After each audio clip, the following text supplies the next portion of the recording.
యానికి అలాగే ప్యానెల్లో ఉన్న సోదరులందరికీ కూడా వెరీ గుడ్ ఈవినింగ్ అండి. విజయసాయి రెడ్డి గారి వ్యాఖ్యలు ఈరోజు ఒక పెను సంచలనాన్ని కలిగించాయనే చెప్పాలి. ముఖ్యంగా ఆయన సొంతగా రాజకీయ పార్టీ పెడతామని అన్నారు. తర్వాత ఒక న్యూస్ ఛానల్ పెట్టి రన్ చేస్తామని చెప్పేసి అని అన్నారు. పార్టీలో ఉండగా పార్టీ నుంచి బయటికి వెళ్ళిన తర్వాత నేను రైతుగా జీవిద్దాం అని చెప్పేసనే బయటకు వచ్చాను. నాకు ఇక్కడ ఉన్నటువంటి నెంబర్ 2, నెంబర్ 1 తో ఇబ్బంది వచ్చి బయటకు వెళ్ళాను. ఈ ఉమ్, కోటరీతో నేను భరించలేకపోతున్నాను. నాకు ప్రయారిటీ తగ్గిందని చెప్పేసి అని బయటకు వెళ్ళారన్నమాట. అందరికీ కూడా తెలిసినటువంటి విషయం. అయితే ఇక్కడ స్పెసిఫిక్గా ఈరోజు జనసేన పార్టీలోకి వెళ్తారు అని చెప్పేసి అని ఏదైతే ఇప్పటి వరకు జరుగుతున్న చర్చలో మనం వింటున్నామో ఉమ్, ఇది కొంచెం ఆశ్చర్యాన్ని కలిగించేటువంటి ఒక విషయం. ఓకే. ఎందుకంటే వైఎస్ఆర్సీపీ పార్టీలో చాలా కీలకమైన రోల్, ఉమ్, జగన్మోహన్ రెడ్డి గారి తర్వాత అంతటి రోల్ ప్లే చేసినటువంటి ఒక వ్యక్తి జనసేన పార్టీ లాంటి ఒక పార్టీలోకి వెళ్ళి అక్కడ ఏ స్థానంలో ఆయన భర్తీ చేయడానికి అవసరం ఉంది, ఈయన యొక్క సేవలు ఆ స్థాయిలో వాడుకునేటువంటి పరిస్థితి జనసేన పార్టీలో ఉందా అనేది నిజంగా ప్రశ్నార్థకమే. ఉమ్, ఎందుకంటే ఈయనకన్నా ముందు కొంత అనుభవజ్ఞులైన వాళ్ళు, ఎవరైతే రాజకీయాల్లో కొంచెం అనుభవం ఉన్నవాళ్ళు, లేదంటే సమాజంలో వివిధమైనటువంటి ఐఏఎస్లుగా ఐపీఎస్లుగా పనిచేసినటువంటి వ్యక్తులు జనసేన పార్టీలోకి వెళ్ళి అక్కడ ఇమడలేక బయటకు వచ్చేసినటువంటి ఒక పరిస్థితి బ్రహ్మనాయుడు గారు. అవును. అయితే ఇటువంటి పొజిషన్లో ఇప్పుడు జగన్మోహన్ రెడ్డి గారి యొక్క అంతర్గత వ్యవహారాలు కానివ్వండి, ఆర్థిక వ్యవహారాలు కానివ్వండి, ఒక సీఏగా, ఒక పార్టీ నాయకుడిగా కాకుండా తన కుటుంబానికి ఉన్నటువంటి ఒక చార్టర్డ్ అకౌంటెంట్కి జగన్మోహన్ రెడ్డి గారి యొక్క వ్యాపార సామ్రాజ్యానికి ఉన్నటువంటి ఈ బంధం ఏదైతే ఉందో దీనిలో 100%కి 100% ఈ వ్యాపార లావాదేవీల్లో ఉన్నటువంటి ప్రతి ఒక్క విషయాన్ని కూడా తెలిసినటువంటి వ్యక్తి విజయసాయి రెడ్డి గారు. అవును. ఇటువంటి వ్యక్తిని జనసేన పార్టీలోకి తీసుకుంటుందా? ఒకవేళ తీసుకుంటే ఆ పార్టీలో కీలకమైన పొజిషన్ ఇస్తుందా?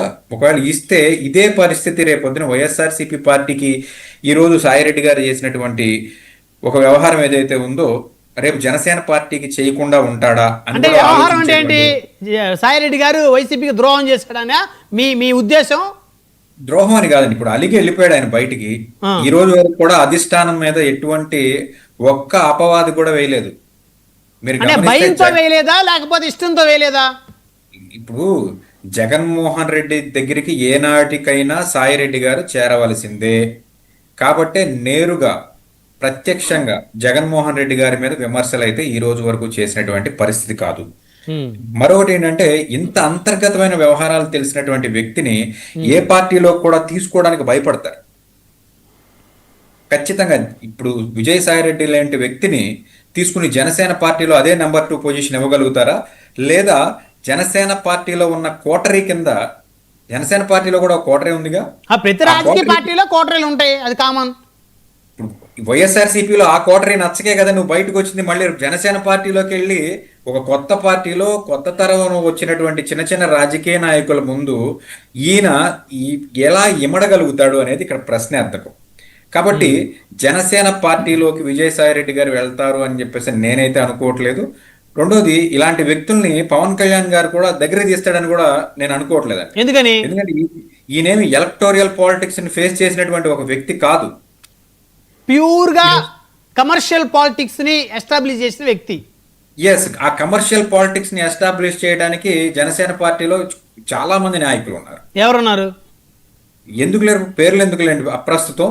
ఉమ్, చాలా మంది నాయకులు విజయవాడలో పవన్ కళ్యాణ్ గారు అడుగుపెట్టిన దగ్గర నుంచి, ఉమ్, రాజకీయ పార్టీ పెట్టక ముందు నుంచి పవన్ కళ్యాణ్ వెనక కొంతమంది కార్పొరేట్ శక్తులు అయితే ఉన్నాయి. విజయవాడ వాస్తవులుగా అందరికీ తెలిసిన విషయమే. ఉమ్, కాకపోతే వాళ్ళ పేర్లు బహిర్గతం చేయాల్సినంత అవసరం లేదు. ఉమ్, ఈ కోటరీ నిజంగా సాయిరెడ్డి లాంటి వ్యక్తిని లోపలికి రాణిస్తుందా అనేది ఒక డౌట్. రెండోది ఏంటంటే ఎట్టి పరిస్థితుల్లో జగన్మోహన్ రెడ్డి చేతకు చేరాల్సిందే తప్ప ఆ స్థాయిలో మళ్ళీ అధికారాన్ని లేదా పార్టీ యొక్క మన్ననల్ని, పార్టీ క్యాడర్లో ఒక నమ్మకాన్ని ఈయన గెలవాలి అని అంటే ఖచ్చితంగా అది వైఎస్ఆర్సీపీ పార్టీ తప్ప ఏ తెలుగుదేశం పార్టీలోనో, బీజేపీ పార్టీలోనో, జనసేన పార్టీలోనో ఈ స్థాయి ఆయనకి ఎట్టి పరిస్థితుల్లో రాదు. అంటే కాబట్టి పవన్ కళ్యాణ్ గారు తనకి మిత్రుడు 20 సంవత్సరాల నుంచి అనే మాట ఎందుకు వాడి ఉంటారు వెంకటేష్ గారు? మీ మీ ఐడియాలజీ ప్రకారం ఏం చెప్తారు? ఇప్పుడు పవన్ కళ్యాణ్ గారు ఎవరికి మిత్రుడు కాదండి. జగన్ గారికి మిత్రుడా? పవన్ కళ్యాణ్ గారు ఆ స్థాయిలో ఉన్న రాజకీయ నాయకులు అందరికీ మిత్రులే. ఉమ్, రఘురామకృష్ణరాజు గారికి మిత్రులే. ఏదో డైలాగ్ వార్ జరిగినప్పటికీ కూడా, చిన్నపాటి డైలాగ్ వార్ జరిగినప్పటికీ కూడా ఆయనకి మిత్రుడు కాదా? ఉమ్. సోము వీర్రాజు గారికి మిత్రుడు కాదా? అందరికి మిత్రుడు, అందరికి కావాల్సిన వ్యక్తే కదా పవన్ కళ్యాణ్ అనే వ్యక్తి, అందరికీ కావాల్సినటువంటి వ్యక్తి. కాబట్టి సాయిరెడ్డి గారికి కూడా కావాల్సిన వ్యక్తి, 20 సంవత్సరాల పూర్వ పరిచయం ఉన్న వ్యక్తి మీద మరి నువ్వు ట్వీట్లు ఎలా పెట్టావు? పార్టీ చెప్పింది కదా అని చెప్పేసి అని బ్లైండ్ గా పెట్టేస్తారా? పార్టీ చెప్పలేదు అంటున్నారు ఇప్పుడు శ్రీకాంత్ గారు, అది ఆయన వ్యక్తిగతంగా పెట్టాడు అంటున్నారు.